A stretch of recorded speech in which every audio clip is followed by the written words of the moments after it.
What's going on today, guys? Massive Hater here, and welcome back to an episode of Plugin Police.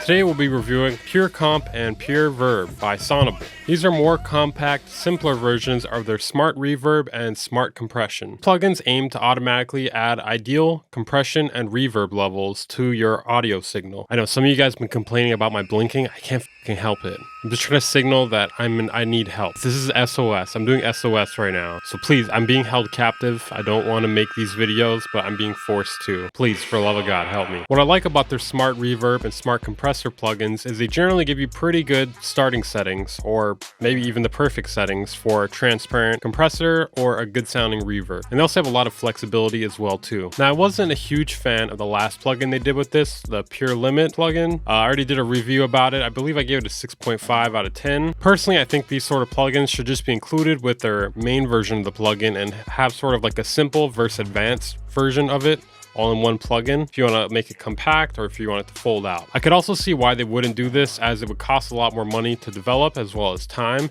and they may have to raise the prices of the plugin as well too to compensate. Although I generally feel like simplifying these plugins does do more harm than good. By splitting the simple and more advanced versions of these plugins, it kind of gives off a little bit of a Mr. Krabs vibe. Hello, I like money. What inspired you to build a second Plugin. right next door to the original? Money. So I'm going to talk about Pure Comp first and then Pure Verb after. Let's go. Anyways, they brand is an AI-powered compressor plugin for creators, which does seem about accurate. Definitely seems like it'd be good for content creators trying to just put some quick compression on something, or like a solo producer or artist that's just trying to like mix a track really quickly. Can't say I endorse that personally, but if you don't really know a lot about mixing, this could maybe be useful. Pure Comp is a straightforward compression plugin that can instantly control a track's dynamics, all at the touch of a single button. You've been out-clicked, Kyle. Automatic parametrization for high-quality results, intelligent processing and input-specific profiles, style control, compression, strength, and clarity parameter. So the normal price is 49 euros, but there's an intro discount. It's 35 euros right now. I'm not sure how long it lasts for, but it also has a free trial as well too. Okay, first things first, let me get this out of the way. Okay, now let me get this out of the way. It's resizable. So it's a very simple compressor, probably the most simple one I've ever come across. It doesn't have a threshold or ratio even. It doesn't even have attack or release settings. Just the amount of compression, clarity number, style, as well as makeup gain. Thankfully, you also have the option for auto makeup gain, and you can even have it automatically turn on in the settings. You have to go to the settings if you want it to automatically turn on whenever you use it, and obviously you can turn it on and off through the plugin. It automatically sets everything transparently, so this could be seen as a pro or a con, depending who you are and what you're looking to get out of your compressor plugin. I'm going to demo the compression on this basic drum beat really quickly. Here it is dry.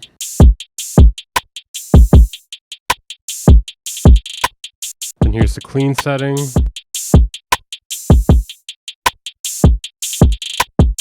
Here's the piano dry. And clean compression on the piano. Generally, I'm a fan of compressors that set themselves automatically like this to get a transparent setting, because a lot of times I do want a transparent setting out of a compressor, although I'm not as excited about not having the ability to tweak the settings, or, you know, the attack, release, ratio, threshold. Although I believe the compression parameter changes the threshold and ratio at the same time. Don't quote me on that. That's just what it seems like to me. But it's just nice to have all these options in case it doesn't do the best job. But thankfully, this plugin seems like it does a pretty good job every time. It's done a great job with every material I've thrown at it so far. The visual aspect of it is pretty nice as well too, and not only for the look of it, but also because you could see how much compression is being done. So you have a before and after of the waveform. It's also important though, since there's no other way to see how much compression is being done except to the right of the odometer. I'm going to call that the odometer. There are no numbers though, which is kind of an L for me. So far, my main issue with this plugin is mostly the idea of it. It's not even really the execution, except for one thing here, and I'll get to that in a minute. I definitely appreciate the ability to choose the compression style. Their manual claims it never over compresses. I can't say I do the same though. I'm guessing the way it works is it attempts to measure the compression through different meter readings, and then uses that to determine how much compression could be done without affecting the sound too much. And then it shapes the attack and release controls by making sure the waveform looks nearly identical afterwards.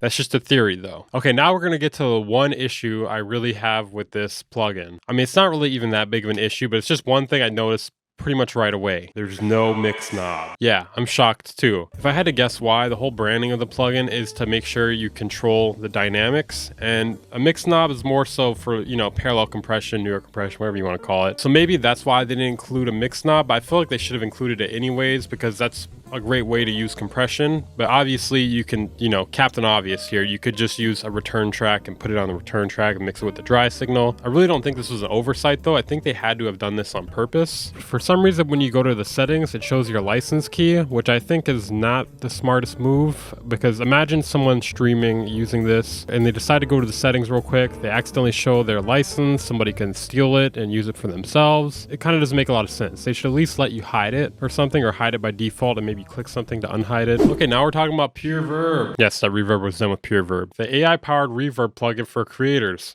Wait, this thing is AI? Oh my god. I've been trying to stay away from AI lately, but it's seeping its way into everything. Okay, Pure Verb creates reverb effects that are an impeccable fit for any input signal and offers a straightforward yet powerful control set for sound shaping, intelligent processing and input-specific profiles, synthetic control, reverb size parameter, and 3 reverb modes. Oh, this should go without saying, guys, but there's no presets, obviously. Or, I mean, I guess there's presets in terms of what type of instrument you're inputting, but there's no actual presets because there's not enough parameters for there to be presets. Mr. Krabs here, and we're gonna milk the money. It is 49 euros normally and 35 euros introductory price at the moment. Same deal as the other one. Also has a free trial. Okay, let's get this out of the way. This one is not resizable. I almost had you there for a moment, right? Imagine if one of their plugins was resizable and the other one wasn't, but it's true. I'm just kidding, it's not true. Okay, I'm gonna get this started off right here though. At least this plugin has a mix knob. Imagine if this one didn't have a mix knob. It would actually be pretty ridiculous. I'm hoping to figure out why there is no mix knob on the compressor. Okay, overall the reverb sounds fantastic. Really lush, really clean. Big fan of the reverb.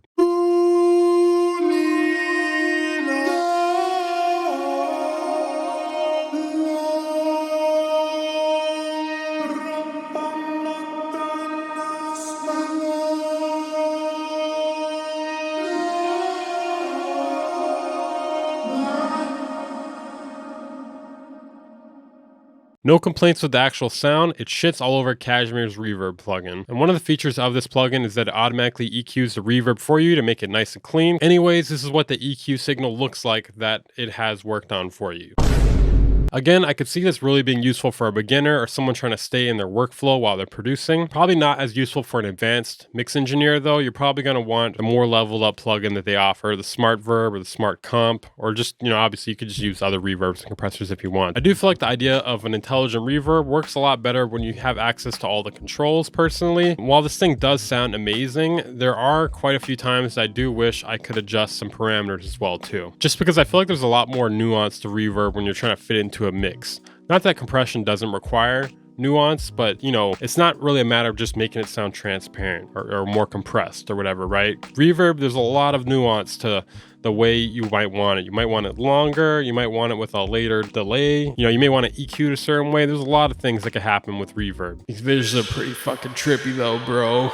Oh. One thing I'd like to see intelligent plugins do in the future though, maybe this could be the doomsday for mix engineers, but if they analyze what's going on in the rest of the mix and use that to inform the decisions made by the plugin while processing something. The different reverb modes are pretty sweet, although I do wish there was more nuance to how you were setting them. For instance, when I set the reverb to normal and I set the size all the way up, which is how you control the decay too, obviously, it's not as long as I'd like it to be. Whereas there's another mode, which is infinite. That's actually a really good setting, but I do wish there was something in between normal and infinite. I don't want a reverb that goes on till I die versus a reverb that just goes on for like 2 seconds. If those are my only two options, I'm basically gonna have to put multiple reverbs on top of each other. I do think the infinite setting is pretty dope though. I could see it being really useful for people making ambient tracks. You want to make that 6-hour ambient track that's all made out of reverb? We got you, bro. One thing I noticed about this reverb, which isn't really a big deal, I feel like the fully wet signal is not as wet sounding as I hear a lot of reverb sounding, which I'm not sure if that's a good or bad thing, or maybe that's why it sounds so clean. and I'm not sure if I might just be imagining it. Maybe I am. Now, I really don't think there's any sort of AI compressors or reverbs out at the moment that are completely free. I do know there's this fast Focusrite bundle that you can get, but that costs quite a bit more. And if anything, it's more comparable to their smart reverb, smart compressor, smart bundle, whatever. I guess another paid alternative I could think of off the top of my head would be Isotope Neutron. That costs a bit more though, but it's overall like an AI mixing bundle sort of thing. I do think Sonable does it a bit better than Isotope Neutron does. I would definitely recommend this for a beginner mix engineer or someone with an abundance of money who just wants to do quick mixing while they're working on a track that's not intended to be the final mixing. Not a lot of people really want to spend their money that way, obviously. Although if you're interested in this concept but you're not intrigued by how simple these plugins are, I definitely recommend checking out their smart bundle. The smart comp, smart reverb, smart limiter, those are a lot better in my opinion. They basically sound the same, but they have a lot more features, a lot more control. Overall, these are far from bad sounding plugins. In fact, I could see them being pretty useful. It's hard to recommend people to buy them though, unless this is exactly the sort of thing you're looking for. So I'm gonna try to be fair about this rating here, because while I feel like these plugins were not designed for me exactly, I do see the value in them. I do see how other people could want to use them and why they'd want to use them. Whether it's a beginner mix engineer or someone looking to get a mix done really quickly, I completely disavow that, by the way. If I had to give a rating for these plugins, I'd probably put it somewhere around 7. You know, maybe if it's for me, maybe like a 6. If it's for a beginner mix engineer or like someone looking to get a mix done really quickly with their tracks, maybe an 8. Anyways, thank you guys for watching. What do you guys think of Pure Comp and Pure Verb? What do you guys think of Sonable plugins? Let me know down in the comments. For everyone who likes this video, you will achieve analog warmth. No bullshit. 100% true. I wouldn't lie to you about this. Every other time I was asking for likes, I was bullshitting. This time I'm not bullshitting. You will achieve it. Anyways, check out my second channel if you haven't. We upload content there almost every single day. If you want to support the channel, consider becoming a Patreon or a channel member. You get extra content as well as kits that I upload once a month at the end of the month. I'll see you guys next time.